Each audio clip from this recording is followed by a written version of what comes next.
Direk Duterte, ang batang mamaw na nagpahirap kay Rene Baterbonia at sa buong Davao team na dahilan kung bakit nga natalo ang pambato ng Davao Region sa championship game ng Palarong Pambansa 2026. Ngunit sino nga ba ang batang to mga boss na dati pang teammate ni Chog Moral, at alamin din natin kung kaano-ano nga ba niya ang former president ng Pilipinas na si Tatay Digong. Si Direk Duterte mga boss ay merong listed height na 6 flat at may edad na 17 years old na tubong Angono Rizal. Meron nga siyang posisyon na sentro, ngunit kaya rin niyang maging gwardya. Nakakabilib nga ang batang to mga boss dahil sa mura niyang edad, nakakarating na siya sa iba't ibang bansa gamit ang kanyang talento sa basketball. Kabilang na nga dyan ang kuhain siya bilang import ng Team Indonesia para maglaro sa Asia Pacific Cup Under 18 at nakuha nga nila ang kampyonato. Maraming ang humanga kay Direk Duterte at napapawaw na lang ang crowd tuwing nakaka-score itong batang to. At hindi lang yan, alam mo bang naging teammate rin to ni Chog Moral sa Junior MPBL Under 18 para sa team ng Antipolo, at meron nga silang magandang chemistry ni Chog Moral. At hindi lang yun mga boss, dahil itinanghal rin siya bilang MVP sa MPBL All-Star Under 16. Hindi ganon kaingay ang pangalan ni Direk Duterte sa mundo ng mga young Filipino player, kaya maraming ang nagulat at napabilib nang maghalimaw nga siya sa Palarong Pambansa at nabansagan pa nga siya ng iilan bilang Zion Williamson ng Calabarzon. Dahil paano ba naman mga boss, makikitaan mo si Direk Duterte ng playing style na pinagsamang ball handling, drive at pambihirang finishing ability na kung meron pang sumabay sa kanya sa ere, siguradong kakainin lang niya. Sobrang lakas din itong pumoste at meron pang footwork. Ang kagandahan dito kay Direk Duterte ay meron siyang shooting skill sa perimeter na magandang advantage para sa isang big man. At sa mga nagtatanong kung kaano-ano nga ba niya si former President Rodrigo Rua Duterte, ayon dito kay Direk, siya ay malayong kamag-anak ni Tatay Digong. At meron pa nga akong nabasa na magpinsan daw ang lolo ni Direk Duterte at si former President. Pero eto nga mga boss, panoorin natin ang mga highlights ng batang to.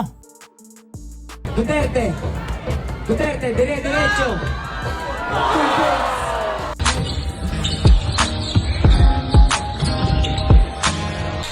Uy, tupas!